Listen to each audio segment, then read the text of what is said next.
Praise Lord, सबको जय मसीह की। हम परमेश्वर के नाम को धन्यवाद देते हैं और उसकी महिमा आदर सम्मान करते हैं आज के समय के लिए। मेरे प्रियो, कल से हमने बाइबल का अध्ययन शुरू किया हुआ है। कल हमने देखा था मत्ती रचित सुसमाचार, पवित्र बाइबल में से मत्ती रचित सुसमाचार, इसका 5वां अध्याय 1 से लेकर 26 तक हमने पढ़ा था। पहली आयत से लेकर 26वीं आयत तक हम लोगों ने कल पढ़ा था। आज हम उसी अध्याय यानी 5वें अध्याय का 27वीं आयत से लेके 48 तक हम पढ़ने वाले हैं। मत्ती रचित सुसमाचार इसका 5वां अध्याय 27 से लेके 48 तक आज हम पढ़ने वाले हैं। यहाँ पर ईसा मसीह ने हमें क्या बताया है वह हम देखेंगे। सो हम पढ़ते हैं। यहाँ पे लिखा हुआ है 27वीं आयत है, भय विचार। उसका हेडिंग है भय विचार। तुम सुन चुके हो कि कहा गया था भय विचार ना करना, परंतु मैं तुमसे यह कहता हूं कि जो कोई किसी स्त्री पर कुदृष्टि डाले वह अपने मन में उससे वह विचार कर चुका। यहाँ पर लिखा है कि पहले के ज़माने में ऐसा कहा गया था कि तुम वह विचार ना करना, लेकिन ईसा मसीह कहते हैं कि अगर तुमने किसी महिला को पापी नज़र से या गलत नज़र से देखा तो अपने दिल के अंदर वह विचार कर चुके हो। इसका मतलब ये होता है,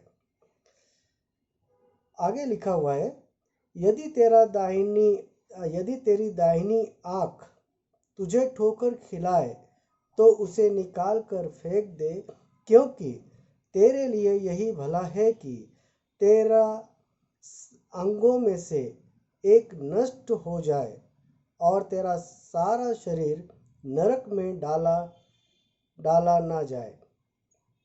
इसका मतलब यह होता है कि ईसा मसीह कहते हैं, अगर मेरी एक आँख है, अगर हमारी एक आँख से अगर हम पाप करते हैं या किसी को बुरी नज़र से देखते हैं तो उसे उखाड़ के फेंक दे, ताकि जो अपना पूरा शरीर नरक में ना डाला जाए। क्योंकि नरक इतना भयंकर है, इतना भयानक नरक है कि ईसा मसीह चाहते कि वो तुम एक आँख बिना आँख के रह लो अगर तुम्हारे हाथ से पाप हुआ है तो। इसका मतलब यह होता है कि इतना भयानक पाप है, इतना भयानक नरक है।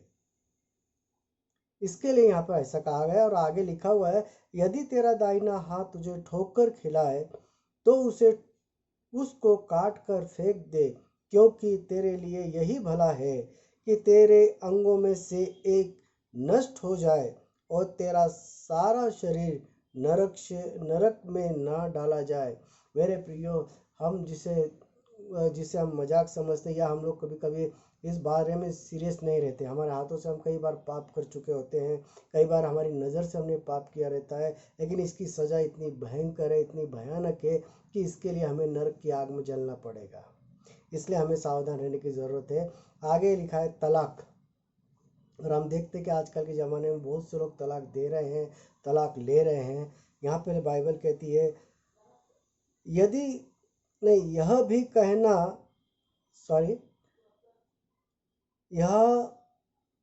कहा गया था, जो कोई अपनी पत्नी को तलाक देना चाहे तो उसे त्याग पत्र दे, परंतु मैं तुमसे यह कहता हूँ कि जो कोई अपनी पत्नी को भय विचार के सिवा किसी और कारण से तलाक दे तो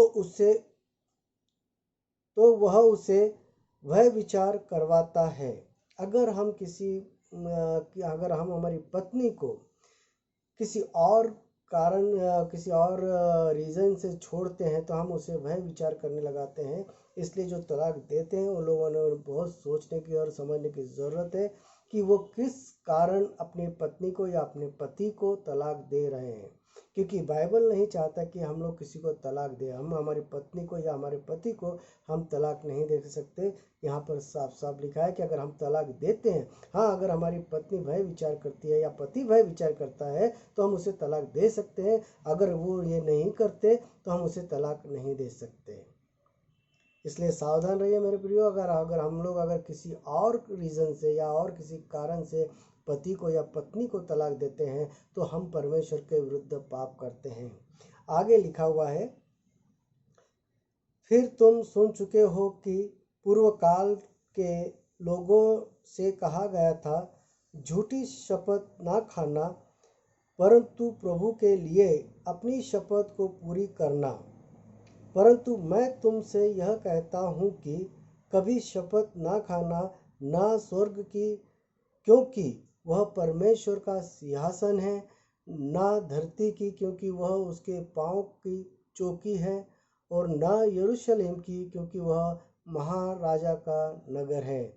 अपने सिर की भी शपथ ना खाना, क्योंकि तुम एक बाल को भी न उलझा ना काला कर सकते हो, परंतु तुम्हारी बातें हाँ कि हाँ या ना की ना रहे, क्योंकि जो कुछ इसमें अधिक होता है वह बुराई से होता है। मेरे प्रिय, यहाँ पर लिखा हुआ है कि हम जो कस्में खाते हैं, आज हम देखते हैं कि लोग बातों बातों में कस्में खाते हैं। कभी कहते हैं कि हम तेरे सर की कसम खाते हैं, कभी कहते हैं कि मैं इसकी कसम खाता हूँ, मैं उसकी कसम खाता हूँ। लेकिन यहाँ पे परमेश्वर कहते हैं कि तुम किसी चीज़ की कसम मत खाओ, क्योंकि हर चीज़ परमेश्वर की बनाई हुई है। हर चीज़ परमेश्वर की बनाई हुई है। अगर तुम किसी के सर की कसम खाते हो तो बाइबल कहती है कि तुम्हारे अंदर इतनी ताकत नहीं कि किसी का बाल तुम सफ़ेद या काला कर सको। इसलिए कसम खाना भी है बुरी बात है, झूठी कसम, क्योंकि आजकल लोगों का कसम खाने की बहुत आदत है। उन्हें लगता है हम कसम खाने से हमारी सच्चाई साबित हो जाएगी, लेकिन ये गलत है। यहाँ पे परमेश्वर नहीं चाहते कि हम किसी की भी कसम खाएं, किसी बात की या किसी चीज़ की कसमें खाएं। आगे लिखा है, प्रतिशोध। तुम सुन चुके हो कि कहा गया था, आँखों के बदले आँख और दांतों के बदले दांत। परंतु मैं तुमसे यह कहता हूँ कि बुरे का सामना ना करना, परंतु कोई तेरे दाहिने गाल पर थप्पड़ मारे, उसकी और दूसरा भी फेर दे। यदि कोई तुझे पर नालिश करके तेरा कुर्ता लेना चाहे तो उससे दोहार भी लेने दे। जो कोई तुझे कोस भर बेगार में ले जाए तो उसके साथ 2 कोस चला जा। जो कोई तुझसे मांगे उसे दे, और जो तुझसे उधार लेना चाहे उससे मुंह ना मोड़ना। यहाँ पर ऐसा लिखा हुआ है कि परंतु ईसा मसीह चाहते हैं कि अगर हमें फंसा कर हमारा कुर्ता लेना चाहे तो उससे हम दूसरे कपड़े भी दे दें। अगर किसी ने हमारे एक गाल पे चाटा मारा है तो हम उसके आगे दूसरा गाल करें। और ये सारी बातें जो है ईसा मसीह ने सिर्फ हमें पढ़ाया नहीं है, सिखाया नहीं है। तो जब वो सूली पे चढ़े थे उन्होंने ये सारी बातें करके दिखाई, ये सारी बातें उन्होंने करके दिखाई। इसलिए मेरे प्रियो, ईसा मसीह सिर्फ बोलने वाले नहीं थे, तो वो अपने चाल चलन के अनुसार उन्होंने सारी बातें करके दिखाया। उन्होंने सिर्फ बोलना या पढ़ाना नहीं किया, तो उन्होंने उसके अनुसार अपना जीवन भी बिताया है। आगे लिखा है, शत्रुओं से प्रेम। तुम सुन चुके हो कि कहा गया था, अपने पड़ोसी से प्रेम रखना और अपने बैरी से बैर। परंतु मैं तुमसे यह कहता हूँ कि अपने बैरियों से प्रेम रखो और अपने सताने वालों के लिए प्रार्थना करो, जिससे तुम अपने स्वर्गीय पिता की संतान ठहरोगे, क्योंकि वह भले और बुरे दोनों पर अपना सूर्य उदय करता है और धर्मी और अधर्मी दोनों पर मेंह बरसाता है। क्योंकि यदि तुम अपने प्रेम रखने वालों से प्रेम रखो तो तुम्हारे लिए क्या फल होगा? क्या महसूल लेने वाले भी ऐसा नहीं करते? यदि तुम केवल अपने भाई ही को नमस्कार करो तो कौन सा बड़ा काम करते हो? क्या अन्य जाति भी ऐसा नहीं करते? इसलिए चाहिए कि तुम सिद्ध बनो जैसे तुम्हारा स्वर्गीय पिता सिद्ध है। इसका मतलब यह होता है मेरे प्रियो, जितनी बातें ईसा मसीह ने यहाँ पर हमें बताई है कि अपने पड़ोसी से प्रेम रखो, अपने शत्रु के लिए प्रार्थना करो, और जो तुम्हारे गाल पे मारता है उसके सामने दूसरा गाल करो। और आगे लिखा है कि जिस तरह हमारा स्वर्गीय पिता पूरा है उसी तरह हमें भी पूरा होना है।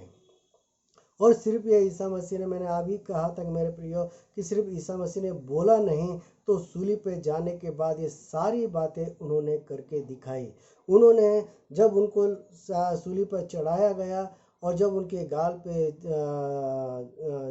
गाल पे तमाचे मारे गए, उनके मुंह पर थूका गया, तब उन्होंने कहा कि हे पिता, इन्हें माफ़ करना कि ये लोग क्या कर रहे हैं, ये नहीं जानते।